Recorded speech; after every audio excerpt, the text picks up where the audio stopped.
Nous sommes ici sur la rue Saint-Joseph, dans le quartier Saint-Roch à Québec, et juste à côté de moi, vous avez l'église Saint-Roch, qui est quand même tout un monument pour la région de Québec. Mais un peu plus loin, toujours sur la rue Saint-Joseph, vous avez les bureaux de l'église de Scientologie. Il y a quelques mois de ça, il y a eu une sorte de face-à-face lorsque le cardinal Marc Ouellet s'est interrogé publiquement sur le statut que l'État reconnaît à l'église de Scientologie. Et la question est fascinante. Qu'est-ce qu'une religion ou une institution religieuse? Qu'est-ce qu'une secte?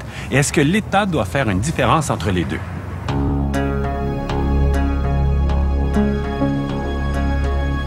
La scientologie est une religion qui possède des méthodes pour vous aider à trouver des réponses aux questions de la vie, vos propres vérités sur la vie et sur vous.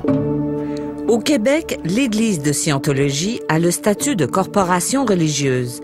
Le cardinal Marc Ouellet n'apprécie pas. Il l'a d'ailleurs fait savoir publiquement au printemps dernier.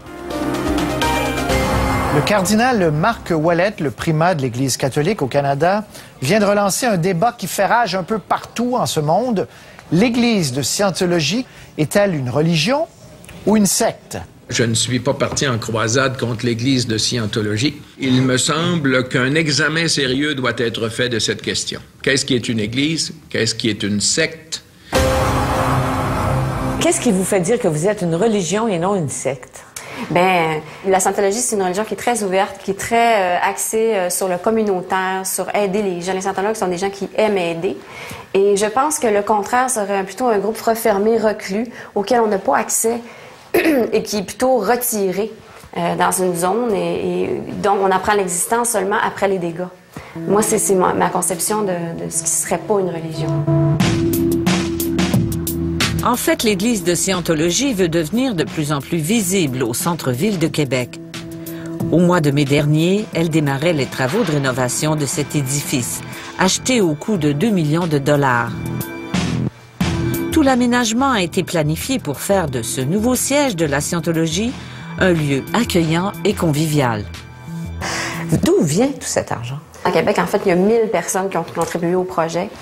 Il y a d'autres personnes à Montréal. Il y a des gens à la grandeur du Canada. Il y a même des Québécois à l'extérieur qui ont contribué, qui sont rendus, par exemple, aux États-Unis, qui ont contribué parce que c'était leur église d'origine. Alors, c'est vraiment, ce sont les scientologues, c'est leur église. L'Église Scientologie, dans les pays où ils sont vus comme secte ou des pays qui sont vus comme religion, fonctionne de la même manière. Au fond de son capharnaüm, Mike Kropvel fouille depuis 30 ans les tenants et les aboutissants de milliers de groupes religieux, anciens et nouveaux. C'est lui, l'âme d'Infosect à Montréal. Et ici, bien sûr, comme vous voyez, des boîtes, en effet, des archives, un petit peu de documentation de différents groupes et certaines informations ici datent des années 60 et dans des autres endroits de notre bureau, on a même des informations de commencement des années 1900. Infosect reçoit plus de 1000 demandes d'informations par année sur des groupes religieux. Pourtant, quand on demande à Mike Kropvel de nous fournir une liste des sectes au Québec, il répond: il y a beaucoup de difficultés ou problèmes même de penser d'avoir une liste des différents groupes. Et à la base, un des problèmes majeurs, c'est qu'il n'y a pas une définition avec quoi tout le monde est en accord au niveau qu'est-ce que c'est un secte. Le dictionnaire fournit 2 définitions du mot secte.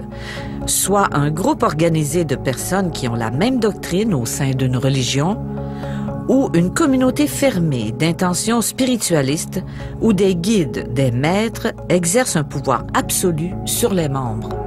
On peut dire un mouvement peut-être des mouvements qui sont plus ouverts, démocratiques, tolérants, versus des mouvements à l'autre extrême qui sont rigides, fermés, intolérants. Les difficultés, c'est pour nous autres, c'est des gens si on dit, par exemple, tel mouvement est un secte, l'image que ça porte, c'est l'image d'un drame.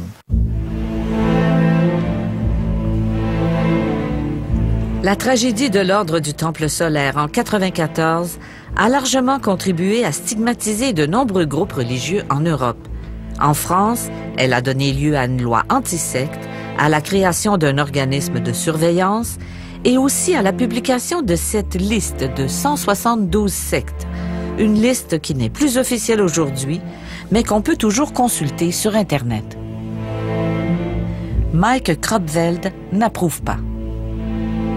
Ici, bien sûr, on reçoit des demandes, on sait qu'il y a des problèmes au niveau des gens qui sont victimisés par leur expérience. Il y a un problème. Mais les questions de dire qu'on a un problème jusqu'au point de dire maintenant l'État doit prendre un marteau pour le régler, je pense qu'on doit trouver peut-être des façons entre les extrêmes pour faire réagir face à une situation qu'on voit comme problématique.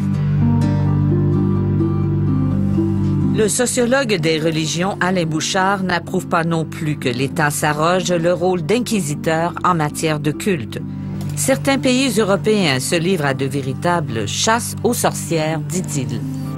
En Allemagne, donc, on décide d'interdire certains groupes, tout au moins de les surveiller de près.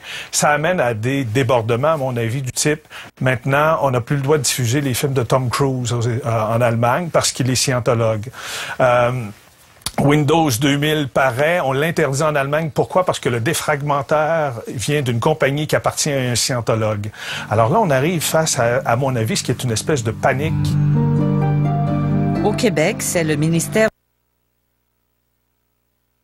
fiscal et administrative qui a la responsabilité d'enregistrer certaines organisations comme corporations religieuses. L'État n'a aucune reconnaissance à aucun mouvement religieux. Il donne un statut juridique au groupe. Bien sûr, des gens vont dire « Ah ouais, on joue sur des mots ouais. », mais sur un niveau, c'est important de reconnaître que l'État ne va pas juger est-ce que vous êtes un bon mouvement religieux, oui ou non, mais est-ce que vous répondez à des critères qu'ils autres ont établis. Suffit pour un mouvement de compléter ce formulaire par 3 requérants et attestant que les fins de l'organisation sont l'enseignement, la religion, l'éducation, la charité ou le bien-être, et le tour est joué. Alain Bouchard admet que ces critères ne sont pas très rigoureux, mais il ne voit aucune raison légale, morale, ni même sociale pour qu'on en rajoute. Ici au Québec, nous avons en main tout l'arsenal, si on veut, pour être capable d'intervenir. S'il y a abus sexuels sur des enfants, il y a des lois pour ça. Ici, ce serait la DPJ qui pourrait s'en occuper. S'il y a fraude fiscale, nous avons aussi des lois pour ça. Alors, que l'on regarde tous les champs d'activité que peuvent couvrir que couvre la réalité religieuse, nous sommes outillés d'un point de vue légal pour être capable d'intervenir si jamais il y a problème.